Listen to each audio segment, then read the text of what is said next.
Bienvenue au Pas Sécure, épisode sur l'actualité, semaine terminant le 19 juillet 2026, enregistré le 19 juillet 2026. Petit préambule, j'ai commencé à diffuser sur mon blog la veille que je fais en intelligence artificielle, considérant que, certains problèmes que j'ai rencontrés dans la diffusion d'informations.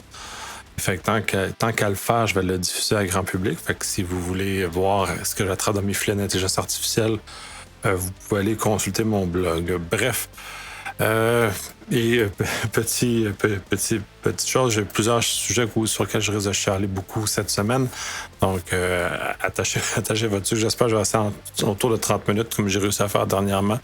Mais on va voir ce que ça va donner. Bref, Shameless Plug, 19 septembre, B-Side Montréal, 20-26 septembre, BroCon, 13-14 novembre, le DEFCON, 16 au 19 novembre, l'European Cyber Week, le 1er au 3 décembre, Forum Cyber Canada, et 24-25 février, le Secure 2027. Commençons avec une nouvelle en intelligence artificielle. Premier bloc sur les MCP. 3 papiers intéressants, 2 recherches plus une analyse de ce qui se passe sur le terrain à l'heure actuelle. Essentiellement, c'est des analyses, soit c'est des approches mécanisées pour réussir à analyser les différents MCP qui sont disponibles, donc papier de recherche en ce sens-là qui donne une démarche structurée pour y arriver. À ça, il y a un papier de recherche effectif qui donne l'état de la nation à laquelle c'est pas super reluisant. Les MCP disponibles sur Internet sont majoritairement vulnérables, donc c'est un problème assez important. Je pense que je ferai plus du clou largement. Je pense qu'on n'a pas encore... je pense que la très grande nouveauté, puis un peu ce que je mentionnais dans l'introduction du dernier podcast, sur le fait que les gens n'ont pas été sensibilisés, déploient ça massivement. Donc, surtout dans ce contexte-là, les gens qui pensent à savoir, finalement, on n'a pas la connaissance nécessaire pour le faire de façon effective. Puis j'aurais utilisé un terme que j'ai entendu il n'y a pas si longtemps que ça. Donc, les gens n'ont pas été socialisés à cette information-là. Donc, bref, n'ont pas été préparés à configurer correctement par rapport à ce genre de choses-là. Et dernier élément de ce bloc-là du MCP, c'est le SAS Institute a remarqué qu'il y a des balayages très persistants ces temps-ci avec l'objectif d'aller chercher vos identités, de voler votre contenu de votre MCP. Fait qu'essentiellement, on est un peu dans cette phase-là de vol d'informations, mais il manque de maturité énorme, autant dans le protocole que par le déploiement qui en est fait réellement. Pentest par l'intelligence artificielle, il y a deux éléments importants par rapport à ça. Hugging Face mentionne qu'ils ont été attaqués de façon automatisée par du AI. C'est drôle, un dépôt AI qui se fait attaquer par du AI. Mais bon, bref, c'est ironie. Et l'autre, c'est repenser les pentests pour le AI essentiellement.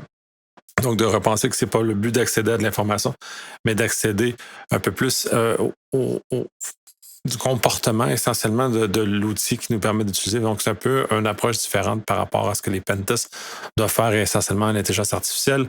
Vibe, tout ce qui est vibe coding et les problèmes inhérents. Donc, il y a deux nouvelles dans cette section-là. La première, c'est comme c'est des modèles très fragiles, le setup de ces choses-là ou la façon que ces agents-là se mettent en configuration est facilement manipulable et donc peut mener jusqu'à la compromission des machines des développeurs. On l'a vu dans certains cas à l'heure actuelle, donc ce n'est pas de la folie. Là, c'est un papier de recherche plus formel qui regarde comment le faire, mais si la recherche s'y intéresse, c'est-à-dire qu'il y a des vecteurs très, très importants de ce côté-là. Et le second, c'est la dette technologique qu'on est en train de créer. Ça fait plusieurs fois que je le mentionne. Là, il y a un papier qui en parle de façon un peu plus marquée. Fait que ça vient dans des médias un peu plus généralistes. Donc, c'est très important. Puis, c'est un signe que c'est d'autant plus important d'en tenir compte et de faire très attention par rapport à ce type de choses-là. Autre sous-section, c'est l'injection. Pour le bien et pour le mal. 3 éléments d'injection qui sont rapportés, notamment le fait que l'usage de petits éléments de déviation dans les courriels permet de contourner les filtres anti-spam. C'est pas nouveau. C'est étonnant que ça revienne encore. C'est étonnant que ces éléments-là soient encore présents. J'ai l'impression qu'on fait trop confiance à l'intelligence artificielle pour être capable de régler tous les problèmes. Dans quel cas, il est capable de facilement être dupé par ces stratégies-là. Donc, c'est une combinaison encore. Là, je ne mets pas en cause les filtres commerciaux qu'on a à ce stade-ci. J'ai l'impression qu'ils sont tous de très grande qualité, mais qu'on voit ces changements-là nous amènent à réfléchir notre approche par rapport à ça.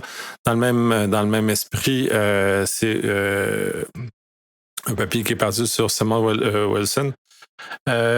étant donné qu'on est capable de tromper les agents qui vont aller consulter des sites web, donc de réussir à trouver une stratégie pour réussir à faire consulter un site qui est nocif, même s'il y a des limitations qui sont faites. Donc, dans ce cas-ci, c'est avec Claude que ça a été démontré.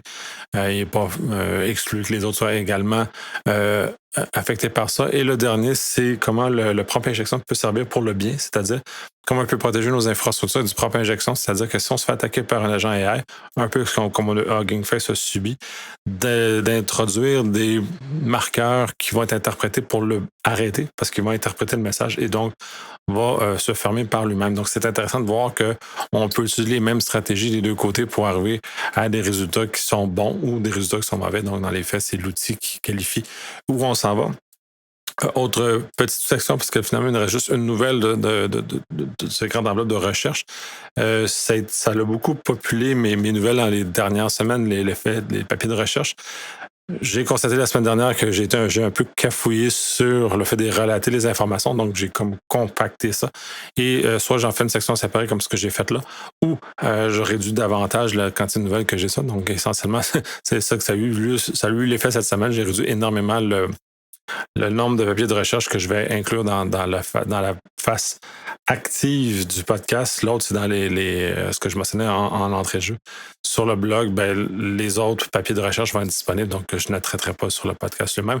Mais bref, la seule que cette semaine, c'est l'usage des stratégies de détection de la fraude pour utiliser pour protéger les agents. Donc, essentiellement, s'inspirer de la façon qu'on détecte une fraude, donc la manœuvre qui est faite, et parce que c'est essentiellement le même chemin qui est utilisé pour tromper les agents et les amener à faire des gestes qui ne sont pas autorisés. Donc, de voir la trajectoire qui est utilisée nous permet justement d'intercepter et d'agir sur les tentatives de manipulation des agents et les amener à faire des choses qu'ils ne veulent pas. C'est très intéressant, petit papier de recherche là-dessus qui nous permet d'éclaircir ça un peu davantage. Bref, fin des sous-sections, XAI va finir par poursuivre les utilisateurs qui produisent de la pornographie juvénile. On est rendu à l'état des faits où c'est reconnu maintenant qu'ils n'en font. Donc, au lieu de s'attaquer au problème lui-même, ils vont décider d'attaquer les utilisateurs qui le font. Par ailleurs, l'article relate beaucoup de choses et beaucoup de difficultés que XAI ou Grok essentiellement va réussir à gagner son chemin, étant donné que les choses qui sont produites par les AI ne sont pas reconnues comme étant une valeur légale au sens, ou du moins américain, dans ce cas-ci. Et donc, la propriété de ces informations-là n'est pas sur l'utilisateur. Donc, c'est voir qui est vraiment responsable dans cette stratégie-là et la quantité de poursuites et recours collectifs qui est faite contre Grok XAI va amener à devoir changer un peu ce qui se passe avec tout ça. Donc, bref, ça t'amène à la réflexion. C'est une stratégie pour sauver sa peau, mais j'ai l'impression que ça ne fonctionnera pas. Puis ça serait bien que ça ne fonctionne pas. Il faudrait que ces gens-là qui donnent les outils qui permettent d'effectuer des gestes illégaux à ce point-là soient punis à la hauteur de ce que c'est, ou en tout cas, du moins, aient suffisamment peur pour mettre des mesures en place pour limiter ou arrêter ce genre d'usage de ces outils-là. Article sur l'encadrement de l'agentique. Essentiellement, c'est pas la première fois que je reviens avec ce problème-là. Il commence à y avoir des articles un peu plus généralistes qui en parlent. C'est-à-dire que les agents AI, à l'heure actuelle, ont trop de pouvoir et comment les encadrer. Donc, le vrai problème de gouvernance associé à l'usage, surtout en entreprise, d'agents autonomes comme tout ce qui est dans la famille des agentiques, doit être réfléchi de façon à ce qu'on puisse contrôler, limiter, scoper correctement les éléments. Il y a des choses dans les semaines précédentes que j'ai abordées qui commencent à mettre en œuvre certaines stratégies, mais c'est encore très faible.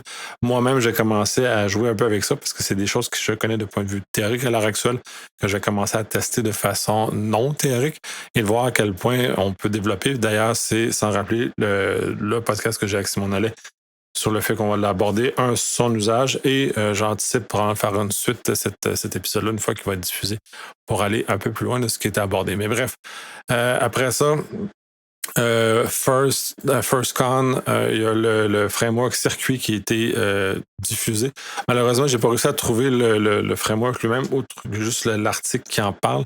Mais c'est essentiellement donner une visibilité sur les modèles AI, donc nous aider l'encadrement et permettre justement d'avoir une plus grande visibilité gouvernance à ce stade-là. Fait que c'est très intéressant d'avoir ça, puis ça va probablement aider.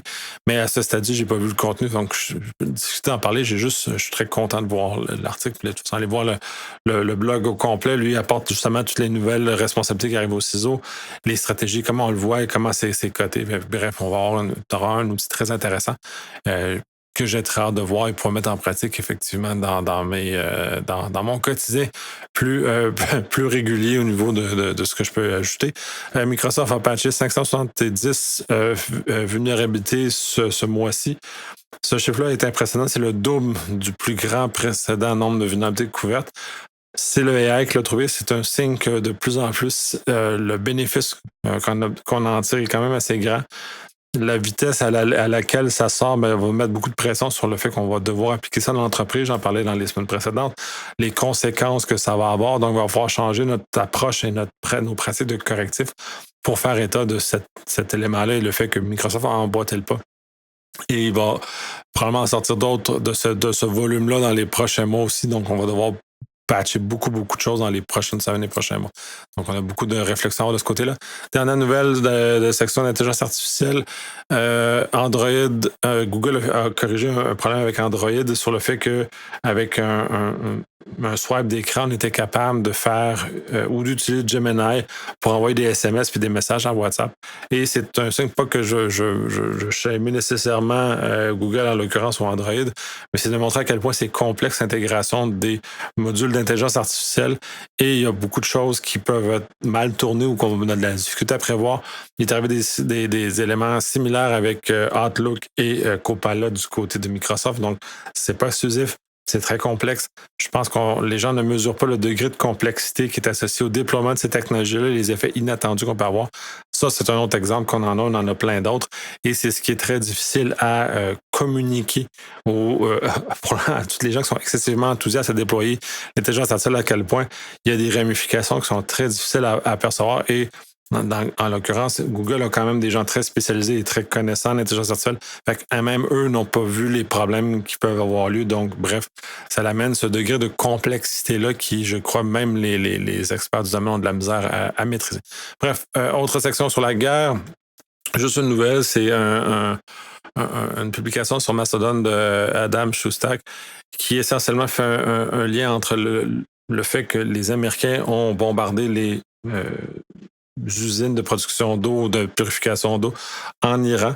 Et le point, puis ça fait plusieurs fois que je le mentionne, le problème avec ce que les Américains font à l'heure actuelle, c'est que comme ils brisent eux-mêmes les règles dans lesquelles on vit, le Gentleman Agreement ou les différentes conventions qu'on a, ensuite, c'est de plus en plus difficile pour eux de justifier d'être outrés quand la même chose se passe sur leur terrain. Fait que c'est un jeu très, très dangereux de faire des gestes comme ça à l'étranger et ne pas penser que ça pourrait nous arriver sur notre terrain. So far, c'est bien, on touche du bois, il n'y a rien qui s'est passé, mais la montée de la rhétorique en Iran contre le président américain et sa famille notamment, et probablement contre les Américains au sens large, est en train d'escalader de façon très, très importante et il ne serait pas surprenant qu'il y ait des tentatives de terrorisme en sol américain. Donc, c'est très inquiétant sur la sécurité des Américains eux-mêmes et toute cette escalade-là va mener à des choses qui sont très, très malheureuses et qui ne seront pas intéressantes. Donc, ces règles-là, puis on le voit dans d'autres domaines aussi, c'est important de respecter les règles du jeu en relations internationales. Justement, pour pas qu'on aille chez nous ce qu'on fait chez notre voisin ou chez un pays adverse, en l'occurrence. Donc, c'est très, très inquiétant, cette escalade-là. Bref, souveraineté numérique, deux petites nouvelles. La première, celle de Microsoft. Je pense que je l'avais déjà abordé sur le podcast ou je l'ai abordé dans d'autres circonstances, le fait que des employés chinois de Microsoft offraient du service à l'armée américaine crée un certain problème.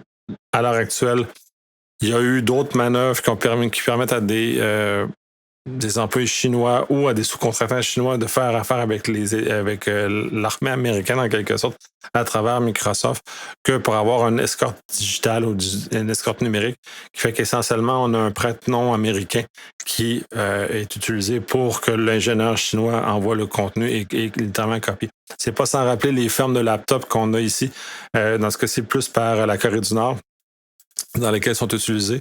Donc, on utilise un prête-nom américain pour faire installer l'ordinateur, le laptop en question, et qui est pris à distance par des Nord-Coréens.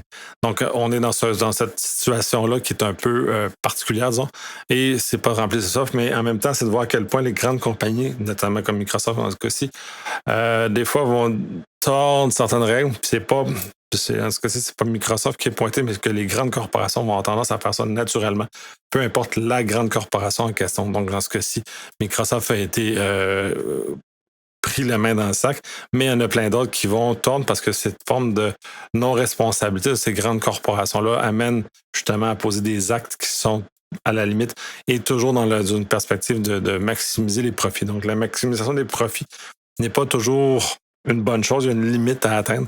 Et ça, en l'occurrence, on en a une au niveau de la sécurité nationale, dans ce cas-ci américaine, qui a été un peu malmenée.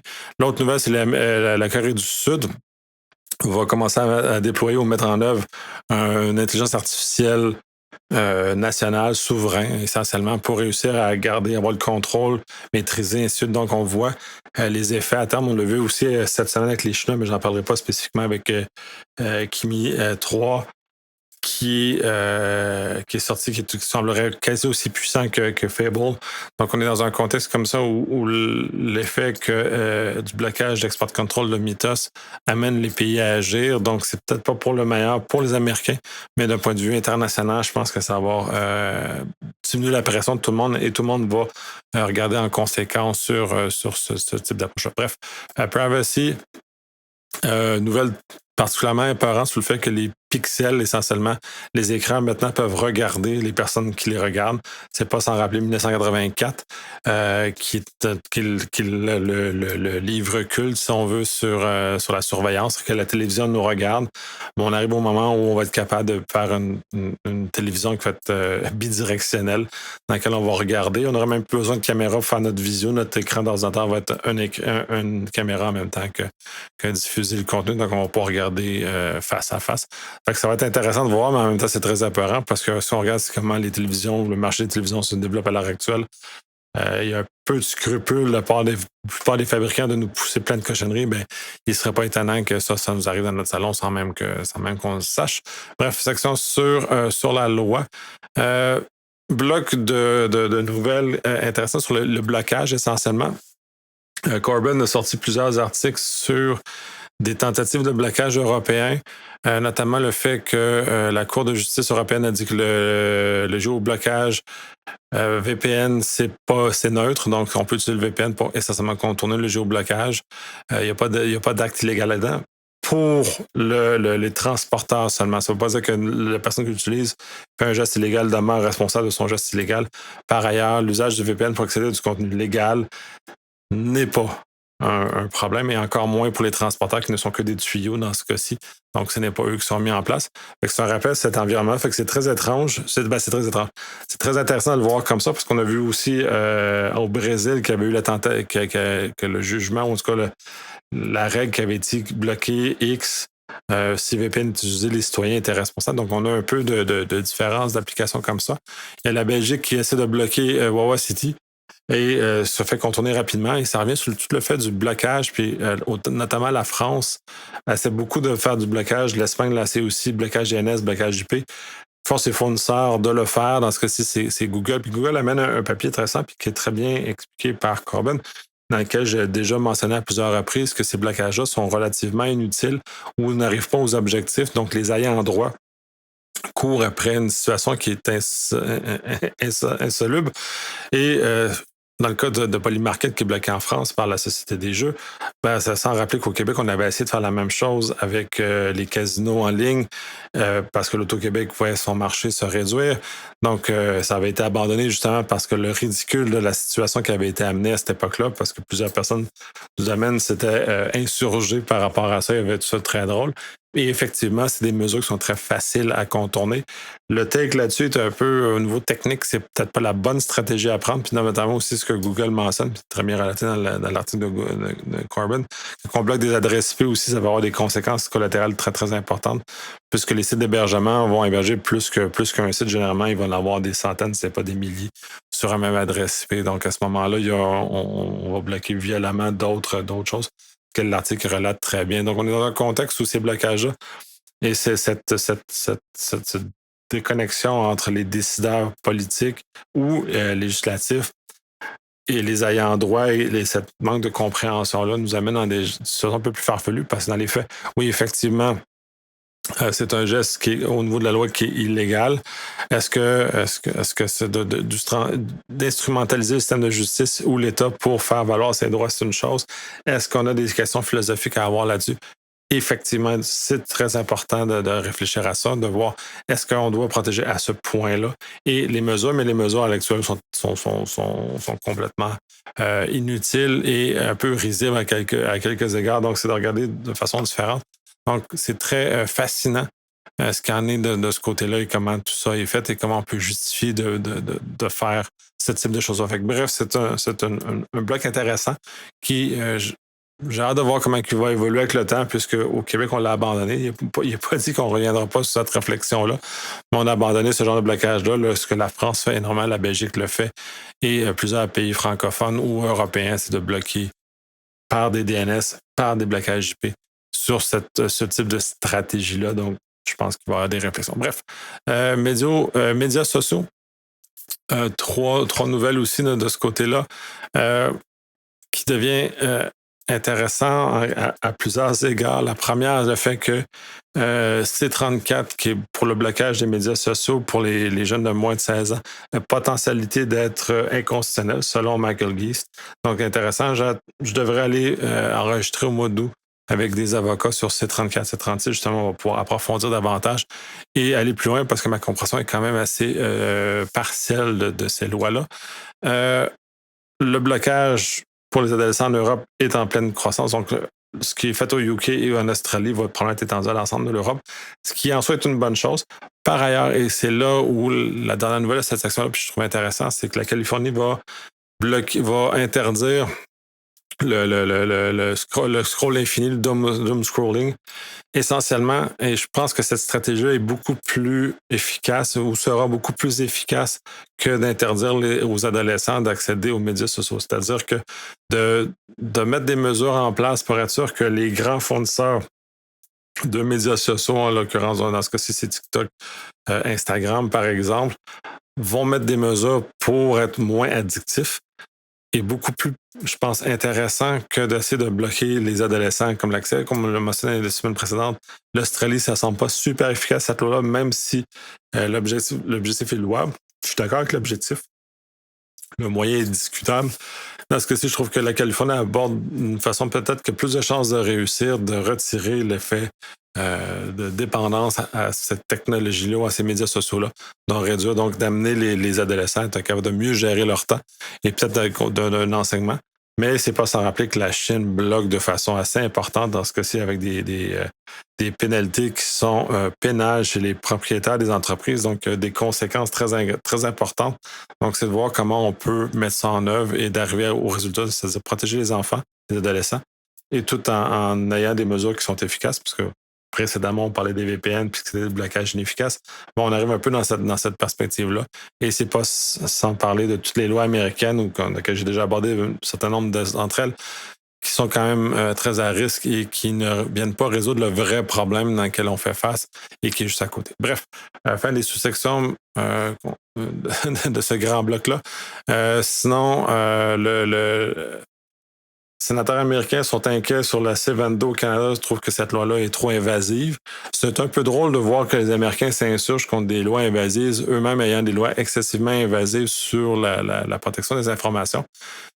Ça, de toute façon, C-22 a un certain nombre de problèmes d'un point de vue canadien. C'est pas une super loi là, à bien des égards, mais elle est aussi agressive que la loi du UK qui avait eu lieu il y a quelques mois de ça, en termes de conservation d'informations. Donc, c'est de voir comment on peut manœuvrer là-dedans, comment le grand paysage géopolitique et comment il se situe à l'heure actuelle peut avoir un effet sur cette loi-là. C'est sûr qu'avec la relation un peu houleuse qu'on a avec les Américains présentement, mais on n'aura peut-être pas tant d'écoute que ça à leur doléance, ou on pourrait se servir de ça comme étant une monnaie d'échange pour avoir la paix sur un certain nombre de choses, mais bref, c'est à voir. Mais bon, ça l'amène d'énormes conversations, c'est intéressant de voir. Et il est un peu cocasse de mentionner que le Claudac a été mentionné comme étant une manœuvre ou une façon d'encadrer cet usage-là. Fait que, bref, c'est toujours très drôle de voir les Américains déchirer leur chemise quand eux-mêmes ils espionnent tout le monde et tout ça. Donc, c'est un peu dans cette perspective-là. En Europe, le DMA, ou le gouvernement, le Parlement européen ou la Cour de justice européenne, je ne sais pas c'est laquelle qui a forcé, j'ai mal mémorisé l'article. Mais bref, ça dit essentiellement que l'Europe va forcer Google à ouvrir ses données des recherches et de l'intelligence artificielle sur Android. C'est intéressant parce que là, on voit du pushback de Google qui dit qu'on va mettre en péril des informations personnelles, privées, confidentielles, puis qui ont probablement raison quand ils mentionnent la mise en danger de ces dites informations-là. Par ailleurs, c'est comment on ouvre. Puis je suis pas nécessairement d'accord avec DMA dans toute sa globalité, comme DSA non plus d'ailleurs. Je les trouve un peu invasives et des lois qui sont peut-être mal adaptées pour arriver à l'objectif qui est recherché en l'occurrence. Mais bref, c'est quand même un pas en avant à certains égards. Et de défaire ces monopoles-là, américains en l'occurrence, et peut-être une chose intéressante est de voir comment ça se fait sans arriver avec une forme d'équilibre que la loi n'offre pas jusqu'à présent. Peut-être que ces contestations-là vont amener une forme d'équilibre ou une ouverture différente ou une vraie ouverture du marché qui est souhaitée par l'objectif de la loi, mais qu'en quel cas, on n'a peut-être pas arrivé à la bonne démarche. Bref, San Francisco, le procureur de San Francisco ordonne plus que force Apple et Google de retirer les applications qui viennent dénuder les personnes. C'est un débat difficile de savoir que sur ces App Store-là, ces informations-là ne sont pas été retirées par les propriétaires de ces plateformes-là. Et en même temps, ça soulève aussi le point où, quand on commence à avoir des marchés alternatifs, ce que les lois européennes, c'est ça aussi le lien avec les lois européennes, obligent les marchés alternatifs de plus en plus difficile de contrôler la présence de ces applications-là, puisque les marchés parallèles existent. Et il devient possible de charger sur les appareils des applications qui sont dites illégales, mais comme ils ne sont pas passés par les canaux officiels, sont beaucoup plus difficiles à attraper. Donc, on est comme il va y avoir un effet collatéral qu'il faudra tenir en compte dans l'absolu. Le FAA réautorise Boeing à signer Airworthiness pour ses avions, les 737 notamment, je crois que les 787 aussi. C'est intéressant de voir ça que le FAA délègue au constructeur le fait de valider la pertinence ou le airworthiness des avions. Avec les différents traités que Boeing a connus dans les dernières années, c'est un peu inquiétant que ça se fasse comme ça. Le modèle est inquiétant de toute façon avant même que les incidents Boeing se passent, puisque on est jugé parti en l'occurrence. C'est peut-être pas une bonne chose, on ne permet pas une bonne évaluation.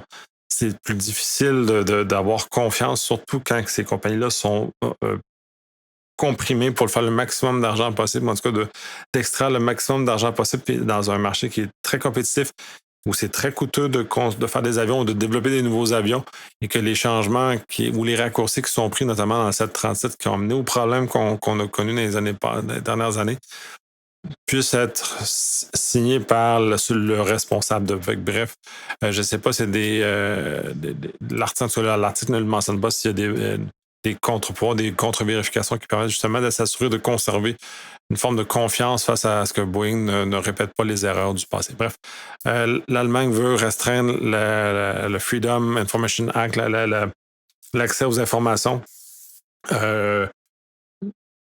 C'est un peu préoccupant que ça se fasse, surtout dans un pays européen qui a une limitation.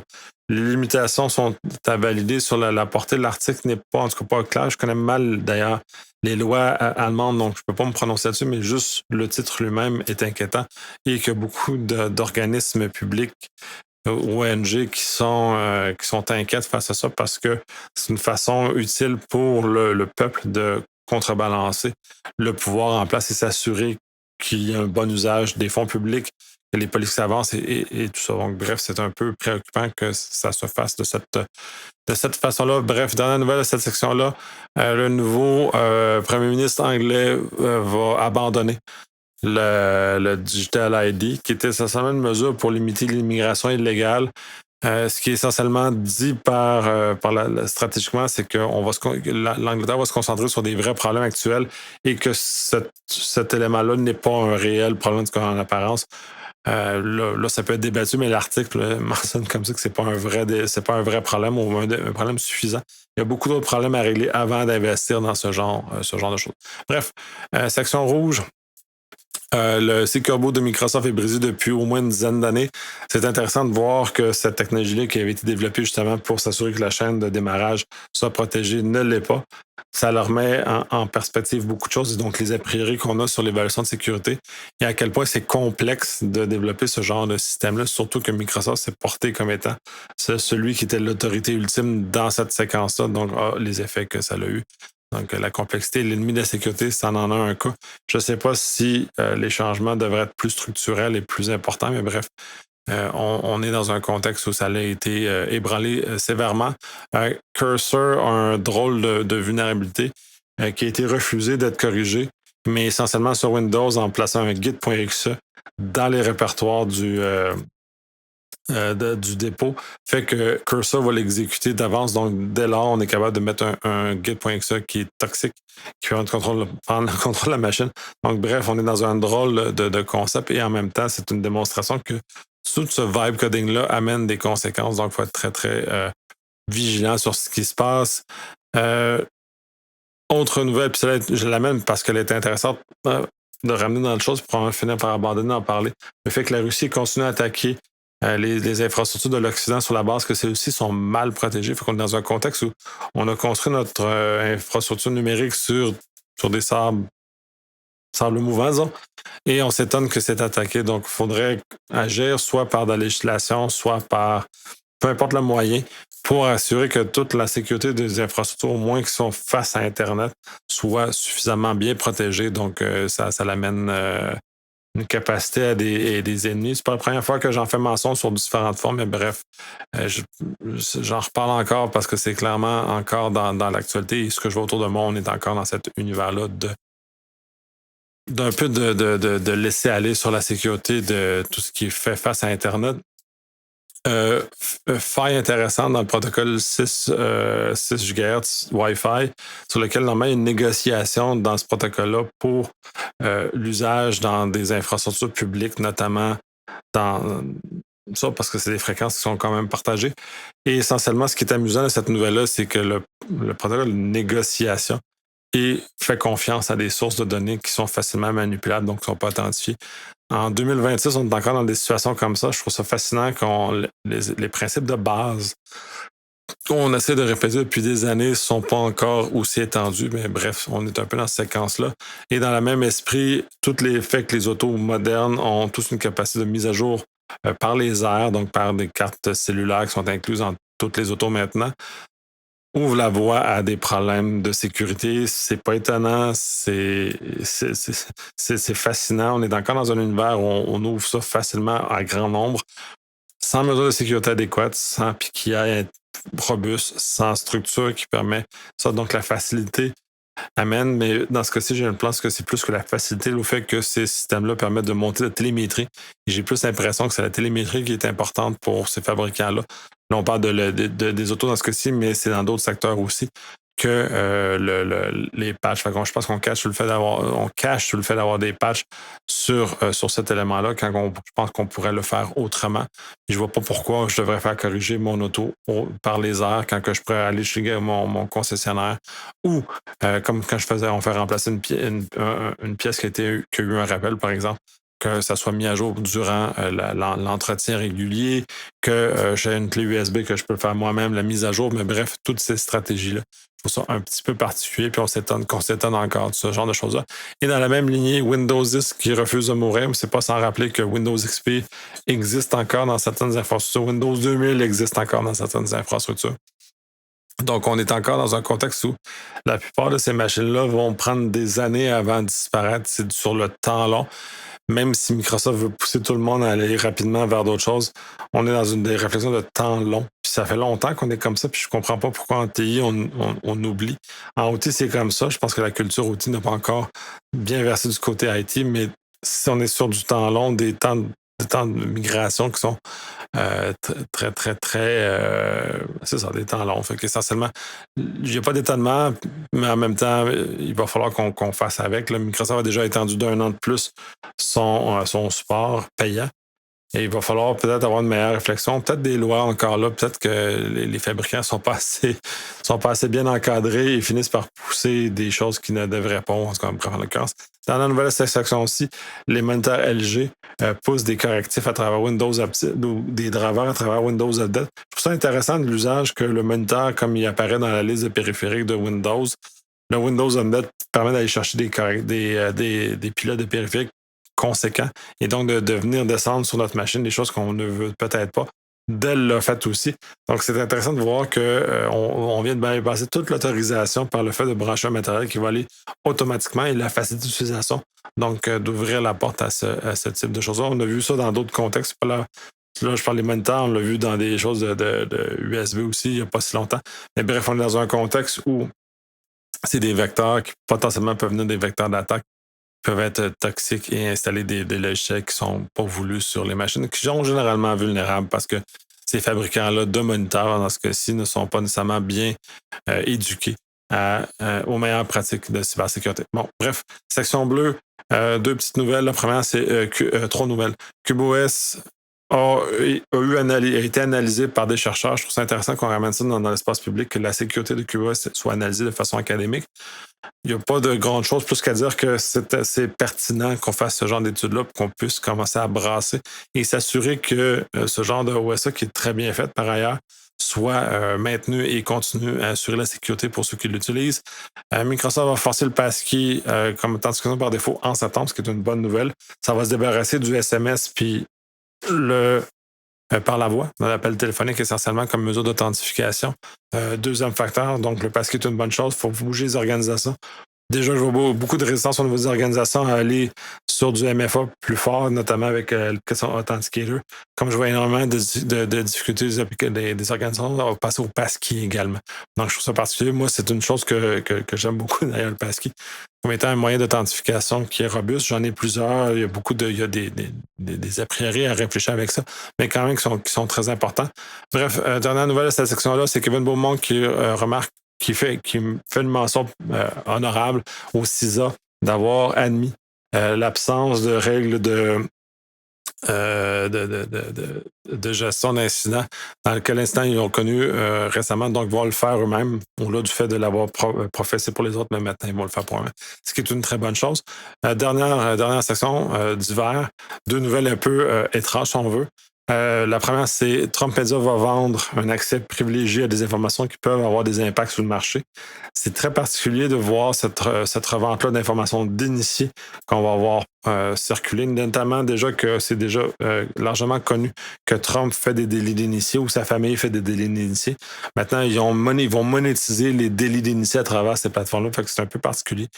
On sait, il y a personne qui a répondu si Trump allait donner des informations privilégiées là-dessus par des stratégies d'API, mais bref, c'est une façon de monétiser qui est un peu particulière et qui justement défait un peu tout l'arrangement du marché, tout ce qu'on a comme a priori, comme dans les pays démocratiques et dans lesquels la corruption, on essaie de s'en débarrasser le plus possible. Bref, dans la nouvelle, Microsoft remet ou restaure un profil d'une personne qui son profil avait été hacké et que son compte avait été effacé. C'est pas la nouvelle ça en ça, c'est pas ça qui est super dans la nouvelle, mais c'est un rappel que ces plateformes-là n'ont pas nécessairement une fiabilité très grande sur la pérennité des informations parce que cette personne-là, son compte de OneDrive et Xbox, il y avait notamment les photos de ses enfants dessus ou de son enfant dessus et de savoir qu'on repose tout sur ça. C'est un peu une réflexion à avoir qu'on ne peut pas se baser sur ces services-là pour comme unique source de stockage des photos, des informations qu'on trouve très, très précieuses, notamment les photos de nos enfants, par exemple. Fait que, bref, c'est un rappel, juste comme ça, juste puis de rappeler votre entourage que c'est important d'avoir d'autres stratégies de sauvegarde, que OneDrive n'est pas la seule stratégie de sauvegarde et que le compte OneDrive peut être effacé à tout moment si le compte est piraté, si Microsoft en juge selon ses politiques, peu importe. Fait que, bref, ça termine une nouvelle cette semaine. J'ai essayé d'être succinct, ce que j'ai clairement pas réussi. Par ça, bref, cette semaine, il va y avoir le 800. Normalement, il y aura le 800e qui va être diffusé cette semaine, qui aura dû être diffusé. Il ne le sera pas parce que l'enregistrement du 800e est prévu au mois d'août, parce que j'ai eu quelques difficultés à rassembler tout ce monde-là, puisque je me suis pris un peu tard pour mettre en place ce que je voulais embarquer comme sujet. Mais bref, le 800e sera sauté cette semaine. Sinon, ben, il va y avoir 2 autres épisodes standards, puis le cycle normal va suivre. Bref, par rapport à ce genre de choses-là. Merci de votre écoute. Merci de votre rendu jusqu'à la fin. Et je vous souhaite une excellente semaine.